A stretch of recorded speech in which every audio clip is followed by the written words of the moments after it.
In the early hours of June 12, 1962, Frank Morris, John Anglin and his brother Clarence escaped from the inescapable Alcatraz prison. Using more than 50 raincoats, they fashioned together this inflatable pontoon and made their way into the frigid waters of the San Francisco Bay.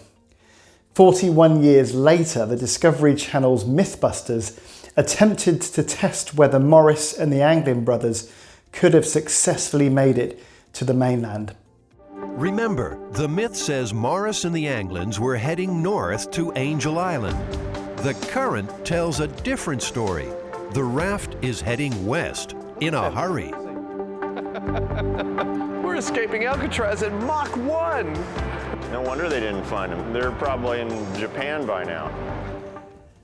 The sea is a highly challenging environment.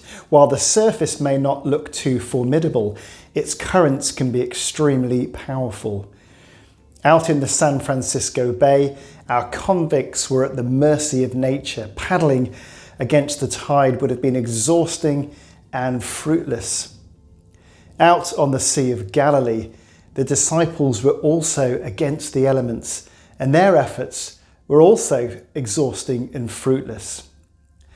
This episode, like so many in Mark's Gospel, is brief. The disciples are in trouble and Jesus comes walking to them on the water. To labour over the minute details here is to miss the striking simplicity of this story. So let's step back and look at both the encouragements and the challenges within this event.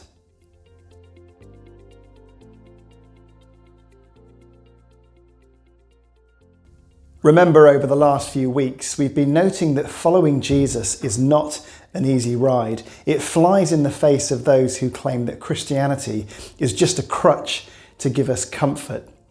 If you want a comfortable life, Christianity is not the choice for you. What we see here instead is a reflection of what it means to follow Christ, a constant experience of testing and deliverance. As one commentator notes, it was not through stubborn self-will, but through direct obedience to the command of Jesus that the disciples found themselves in this danger.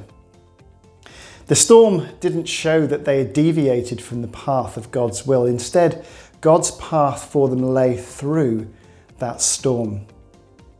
Remember how we noted last week that Jesus did not provide respite for his disciples up there on the grassy hill.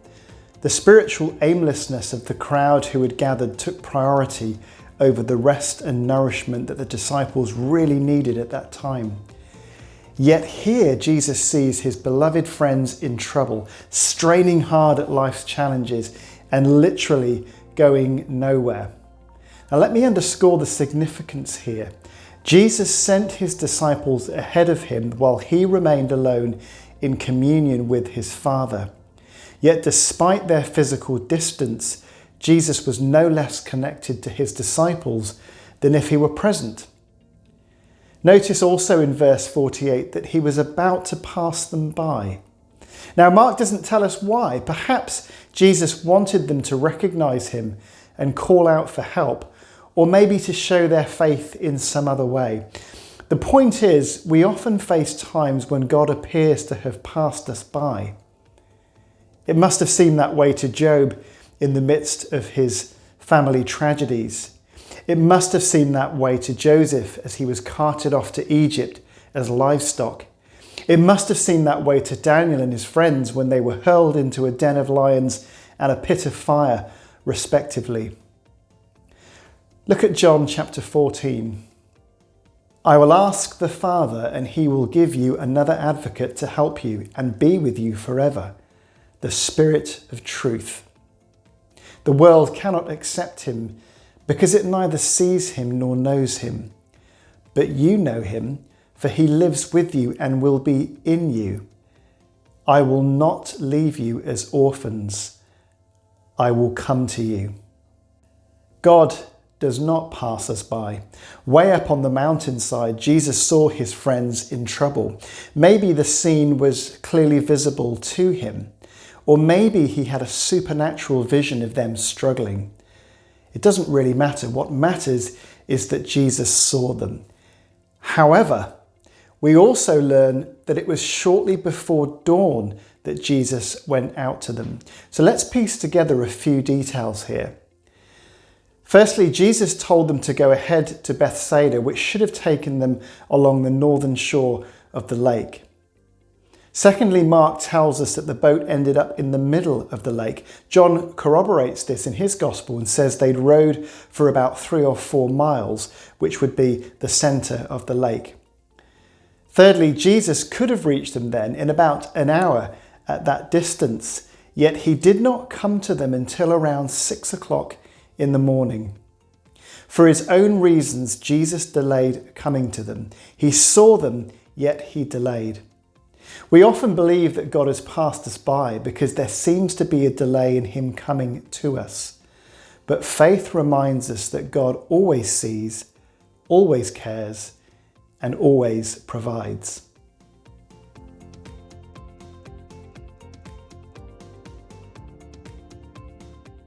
This takes us to the challenge.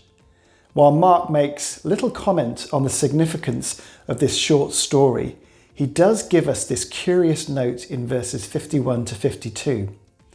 He says the disciples were completely amazed, for they had not understood about the loaves. Their hearts were hardened.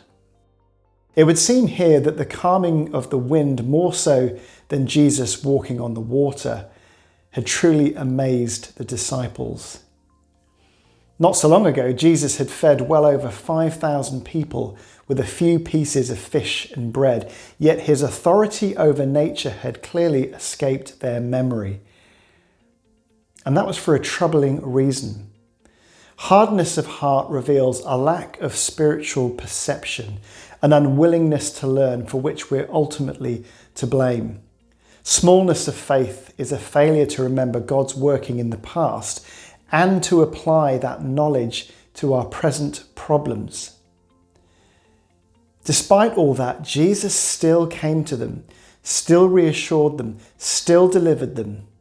Such is his boundless patience and grace.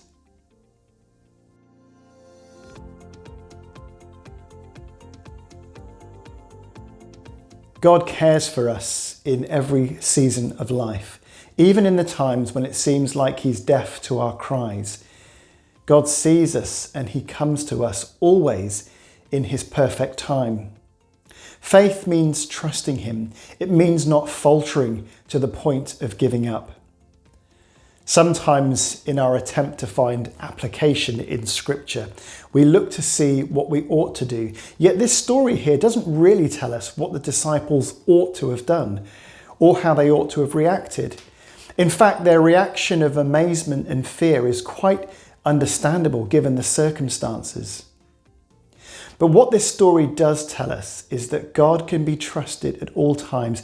It doesn't matter whether or not we see him acting. It doesn't matter whether or not we feel his presence. The demonstration of faith does have an impact on others, particularly our fellow Christians, but more importantly, it is immensely pleasing to God himself. Look at Hebrews 11 and the example of Enoch. By faith, Enoch was taken from this life so that he did not experience death.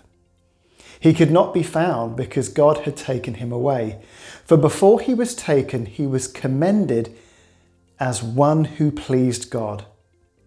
And without faith, it is impossible to please God because anyone who comes to him must believe that he exists and that he rewards those who earnestly seek him.